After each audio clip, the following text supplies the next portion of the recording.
Hey guys, what's up? It's Doodle. Thank you so much for your continued support during my cager time in between bikes. Now, I've got my eye on two bikes, one from a private seller, another one at a dealership.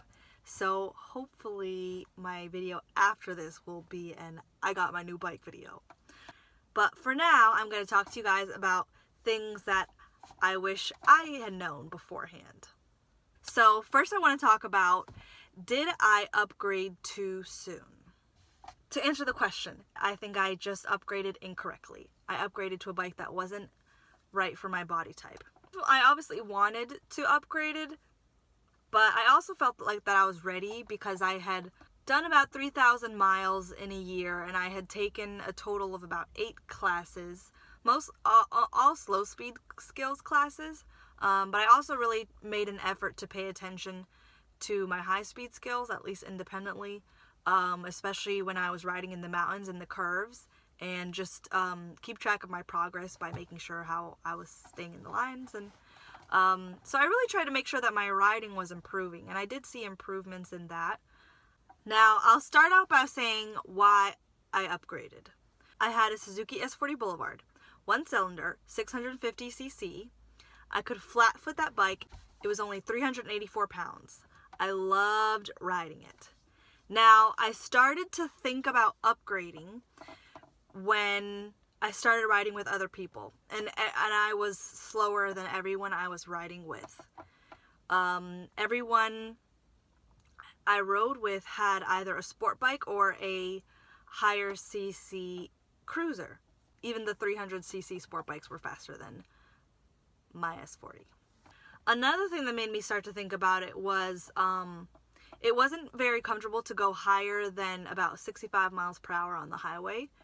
And to get to the mountains, my favorite place to ride, I need to be on the highway for about an hour and a half to 2 hours. And I wasn't comfortable being much faster than the slowest traffic on the road. Not a terrible thing, but again, just another thing that made me start to consider it. Another thing was the higher speed I went, the more my engine vibrated. It actually over time tore off my license plate. So all those things made me think about upgrading. But the final straw was when I test rode my friend's Triumph Street RRR. It was so smooth. The acceleration rate was so much faster than mine. I didn't even notice that I was going 55 or 60. It was just so smooth. The wind deflected so incredibly, and it was incredible. I fell in love with riding again, and I was already in love with riding at that point. I didn't know you could fall in love twice, but I did.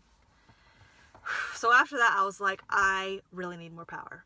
I started looking at next up cruisers. And I'm 5'3" and 107 pounds. So, I didn't want the next Suzuki cruiser because that just in person was so big. After looking at different bikes, and looking at cruisers and looking at my options for something small but also not a cruiser look, I decided on going with a Triumph Bonneville T100.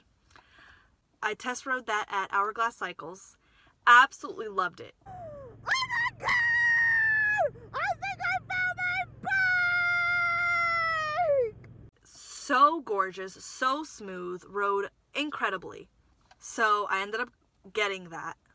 But I started having this problem that I had no idea, that I'd never seen come up in my research for Triumph Bonnevilles, because most people that you'll find online leaving reviews for Triumph Bonnevilles are average size males.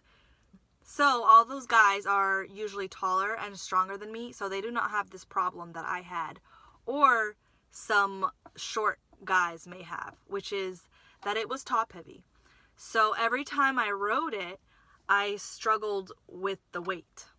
Actually, not really every time I rode it. Really, every time I stopped with it.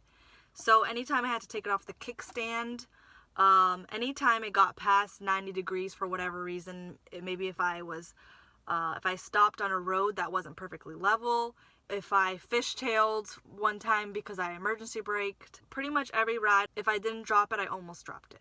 So it just made me not enjoy riding anymore.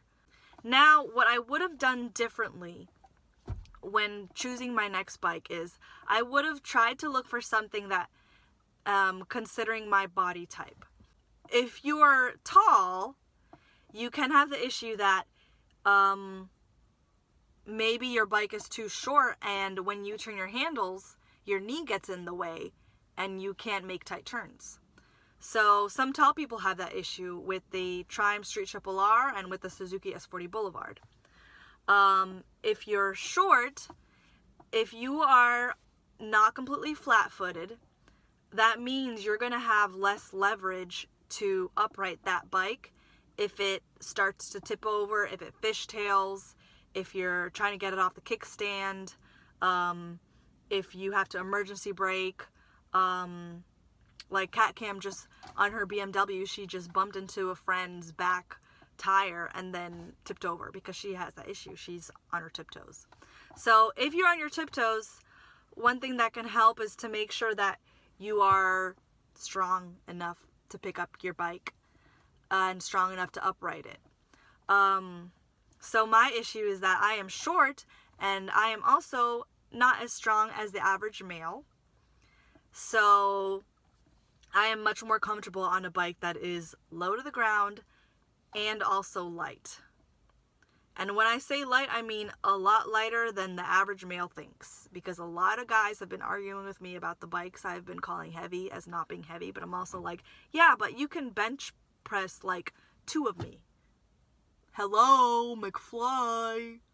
So that's what I would have done differently, and that is why I sold my Triumph Bonneville last month and why I'm looking for my next bike now. Since I was struggling on my Triumph Bonneville, if you've watched my videos before, you know I test rode 10 different bikes last year. If you want to learn more about those bikes I test rode, and you don't want to see every single one of those videos, you can just see my video 10 bikes in 10 minutes where I talk about pretty much all those bikes. Although I forgot to mention the FZ07, which is the same engine as the XSR 700, which a lot of people keep mentioning to me. I tested the FZ07, forgot to mention it. It was okay. I way prefer the Ninja 650 or the Triumph Street Triple R. And the XSR 900 I didn't bother with because it was so heavy I couldn't even take it off the kickstand. Plus, I don't need to go for an over 700 sport bike. Like, I don't need that much speed.